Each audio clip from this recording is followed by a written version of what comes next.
So they took the bull Diddy, uh,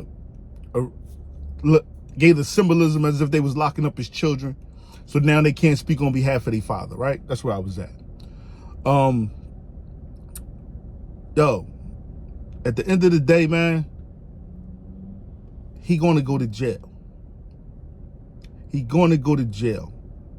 And what Diddy got to do right now, man, is he got to come out and speak to the people, man. He can't do what he normally do, not say anything, disappear, go and hide in the closet, because he got to remember, man, that the common age of a juror is 20, probably gonna be 25 to 35 that they're going to use in this case, maybe 25 to 50. They're gonna demonize them as much as they can in the media. They're gonna have uneducated jurors that's possibly enamored by the case and can have jealousy for his success. You know what I mean? So I think Diddy got to get out here right now and talk to the millions and millions of people around the world if he want to beat this case. He got to get on his media platforms. He got to get on these different podcasts, and he got to have these conversations, man. You know what I mean? That's what he has to do in order to stop this spanking of him. You know what I'm saying? No Diddy. To stop that spanking. You know what I mean? Diddy gonna have to do what he got to do and let the people know this was really going on. You know what I mean? The same way Bill Cosby, people started reaching out. You know what I mean?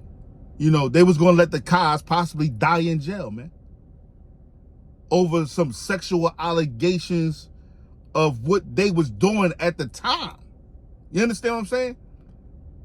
They was popping pills. They was doing Spanish fly. They was doing all this stuff at the time. You could look back on anything 20, 30 years ago and say, man, that wasn't right.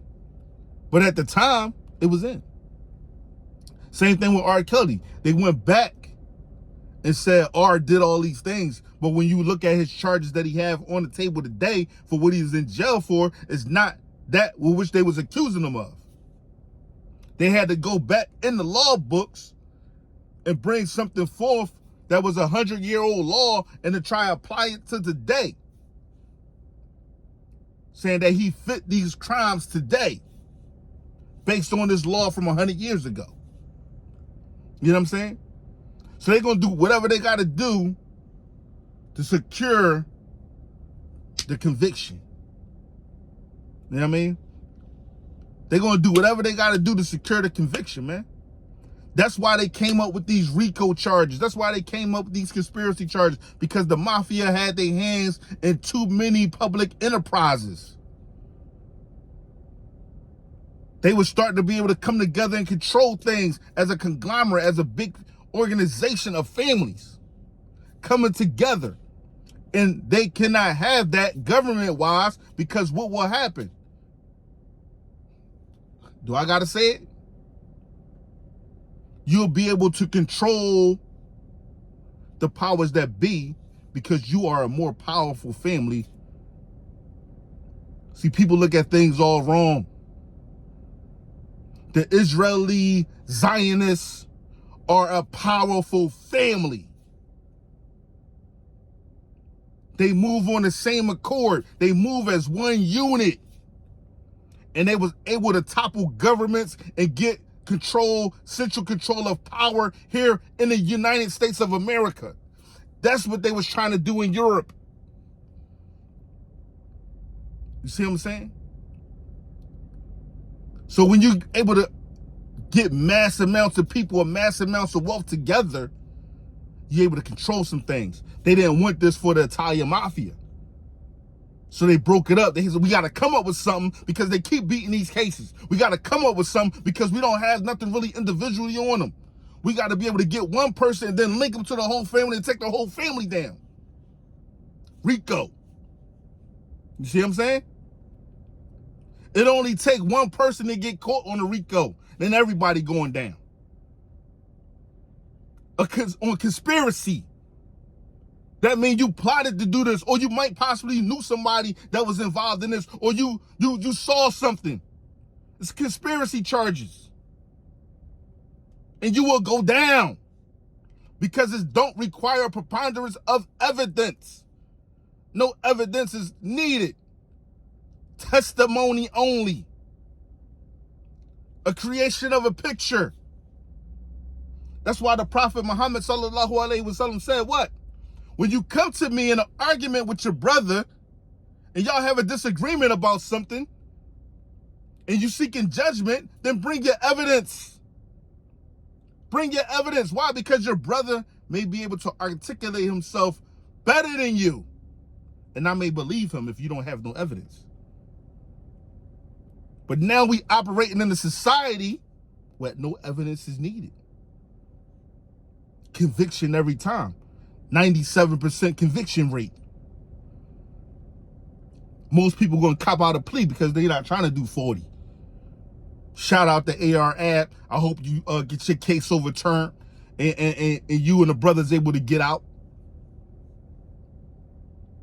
42 years. AR Ab. 42 years. Because he didn't take the deal. You can't fight these guys, man. If you try to fight these guys and your bread ain't long enough, you're going to do major time. That's also why they got a 97% conviction rate. Because most people plead out. Because they're not trying to do all that goddamn time. You know what I mean? But what they want you to do is bring somebody else into the conspiracy. Rat on somebody else and bring them into the conspiracy. You know what I mean? This is how they taking you down. This is why Diddy going down, man. Unless Diddy could get in front of the court of public opinion, because you're guilty until you prove yourself innocent now. Not guilty until proven, not guilty until they prove you guilty. You know what I mean? Guilty until proven innocent. You know what I mean? What are you left to do? With your popularity, Diddy, you got to go out there and talk to the people. You got to go talk to the people, man. You know what I mean? You know? Diddy was starting to bring people together. He could call it love. He could call it whatever you want. But on a media platform, and then shaking and moving and doing your own thing, that's bigger than anything else. You know what I mean? Big Meech. Big Meech. Welcome home, Big Meech, when you get here. Coming home in at least the next 2 years. Welcome home, Big Meech. You know what I mean? They're going to have their eyes on you, my brother. They're going to have their eyes on you. Why? Because you're a bringer. You're able to bring so many masses of people together. And not only just people, but young people. This is going to be a problem for you, Meech. I'm telling you. This is going to be a problem for Meech. Because he able to bring so many people together, so many people love him, and they've been loving Meech. You know what I mean? Pause. They've been loving Meech since the 90s. And now, with the BMF show? Come on, man. Come on, man.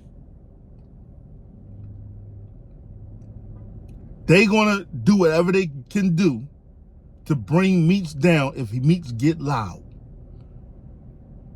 Because he's going to be able to bring too many people together.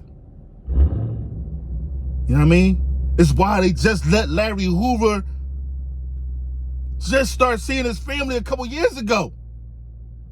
They didn't want his voice to be heard. They didn't want his voice to be heard. Because it's going to be impactful on Chicago. And they want Chicago to be a hellhole. Come on, man. We got to pay attention to the writing on the wall, brothers. We got to pay attention to the writing on the wall. Anybody that got the power to bring people, come on, man. Listen, anybody that got the power to bring people together, man, you going down. Michael Jackson. You think this was about Michael Jackson molesting? Michael Jackson probably never molested a kid in his life. But he was put in a compromising position with children because of his own mental state growing up as a child. So Michael Jackson was really naive to a lot of things. You know what I mean? He was really naive to a lot of things. And it got him caught up. But his money was long enough at the time to beat 2 cases. Those 2 cases broke him. But Michael Jackson had assets that will bounce back, not only in his own music, but other music that he purchased. You know what I mean? So his kids will continue to be okay for the rest of their life. But Michael Jackson was starting to stand up. Michael Jackson was not dancing for these people no more. And he was owning everything on his own. And then Michael Jackson had the ability to bring millions of people together. Millions. That's why they took him out of here, man. Call it an accident, call it whatever you want. They took him out of here. Millions of people together. You know what I mean? Millions of people together, man.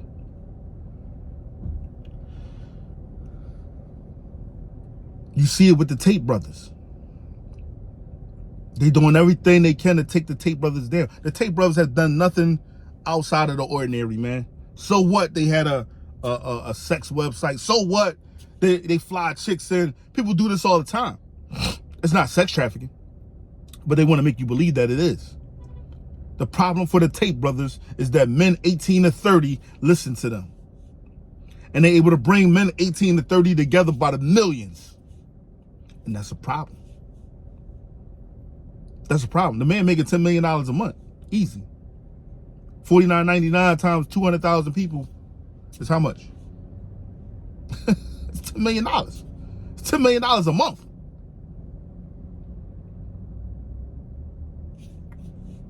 That ain't stopping. That hasn't stopped.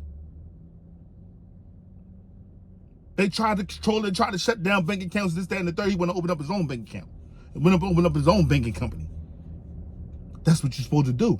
Now he could go to war against the powers that be. There's nothing they can do. They're not really up for that fight. They just keep trying to throw mud on their names. You know what I mean? Trying to slow them down. You feel me? There's a lot of small countries out here that Andrew Tate could actually probably become the president of. Small countries. They don't want that because that'll put legitimacy behind you. You know what I'm saying? Legitimacy. What do I mean by legitimacy? Legitimacy is when you go and you kidnap a hostage or you take a hostage, something like that, and you Muslim, you're considered what? Terrorists. You go kill somebody, you go do it, you're a terrorist. Because you're not accepted as a country. But if you're accepted as a country, such as Israel, you could go and do whatever you want. You could bomb 200,000 people. Nobody gonna say nothing. Oh, they did what they had to do in the name of, protecting themselves. Oh, they locked up 10,000 people. They imprisoned them because these might be possible terrorists. It's not kidnapping. You see what I'm saying? Y'all got to see it different. You know what I mean? When they shooting little kids on the street, we ain't know if he had a bomb on him or not. So we killed 1,000 kids. What do it mean? They gonna grow up to be terrorists anyway. Because they paint the picture that a whole people is terrorists. Because a vote was won by 3% or 4%, that means everybody won it. That means everybody wanted Hamas. That's not actually the case. You know what I'm saying? It's not actually the case. You know, I'm talking to you guys the way I sit around, I talk to my sons and I talk to my friends. You know what I mean? Because I believe you guys are my friends, man. I believe you guys are interested in what I got to say about this situation. I believe you guys want to see it how I see it. And even if you're in disagreement with me, that's cool. You're allowed to have your disagreement. This is just how I see the world based on where I come from, man. The same way my Muslim brothers might say, oh, don't talk about the Sahaba. You can't talk about the Sahaba. Why not? The Sahaba made a lot of mistakes. They did a lot of shit and they did some great things too. But I be damned if I don't believe it was a coup after the Prophet Muhammad passed away and they took leadership from one individual and gave it to another. That's what I believe, based on the information that was put in front of me, based on my background and where I come from. I believe that when you leave a power vacuum like that, you know what I mean, and you don't have support for the right person to be in charge, anybody can take over. Anybody can take over if they got the numbers behind them. You're going to be out of there. Because what's more important than you? You know what I mean? What was more important to Ali ibn Abi Talib? It was more important for him to keep the unity of the Muslims than anything else. He wasn't going to give that up. He'd rather have us unified worldwide than to have us in chunks and pieces the way we have it now. Because what would a unification of the Islamic world look like today? Almost 3 billion strong. Come on, man. You think these little wars that go on is for nothing? It's about division. It's about resources. Come on, brother. Sister. You know what I mean? This is how I see it. This is how I see the world. You know what I mean? And I'm not racist against nobody. I love everybody. I want people to have their, religion, however they see fit. But this is my background. This is my journey. You know what I mean? So I'm not down on Diddy the way other people is. Do I believe he did some things? Maybe. But I don't see the evidence for it. You can speculate on anything you want. Speculation could be there. You know what I mean? Based on words and conditions, you could bring anything together. What I'm saying is, they haven't presented no hard evidence. I don't care about Cassie civil lawsuit. I don't care what she's saying that John. Because guess what, Cassie? It was a money grab. It was a money grab because you're no longer popular enough to get your own bag. It was a money grab. She grabbed the bag. That's what she did. I'm not mad at her for doing it, but that's what she did. Listen, guys, don't get so down on people before you see all the evidence. That's all I'm saying, man. Give people a chance to bring the evidence to the table for you to actually read indictments and see state's evidence. And most times you'll see state don't really have no evidence on a particular individual. They got evidence on people around them. They got testification of people around them, people testifying about different things. You know what I mean? You don't know what those people's motives are for testifying. So I can't get down on Diddy just yet. You know what I mean? I'm not even down on R. Kelly just yet. Keep it a bean. R. Kelly just ain't got the money to get the hell out. He ain't got the money to really fight it. You know what I mean? That's his problem. And nobody who was down with R. Kelly in the industry that had money came to his defense because R. Kelly didn't want to shake and move the way they wanted. But if R. Kelly said, listen, I'm going to make 10 more albums. I'm going to give y'all all the rights to my music. I'm going to go ahead and make 300, 400, 500,000 a show, and y'all can get 50% of that. Guess what? R. Kelly will be out tomorrow. R. Kelly will be out tomorrow. But R. Kelly looked up and said, man, I'm broke. I got to do this for me. I got to do these shows to survive, to take care of my family. He said, the hell with that. You need to bow down, give this music to yourself. And y'all think about it. The right on R. Kelly Masters was about to be up. He could have regenerated that music. You see what I'm saying? Y'all don't get it. Y'all don't get it, man. Y'all don't get it. R. Kelly wanted to take control back. He wanted to take control back, and now look where he is. You see what I'm saying? Pay attention, guys. Come on down my way, man. Come on down and see things the McNair way, man. Peace. I'm out.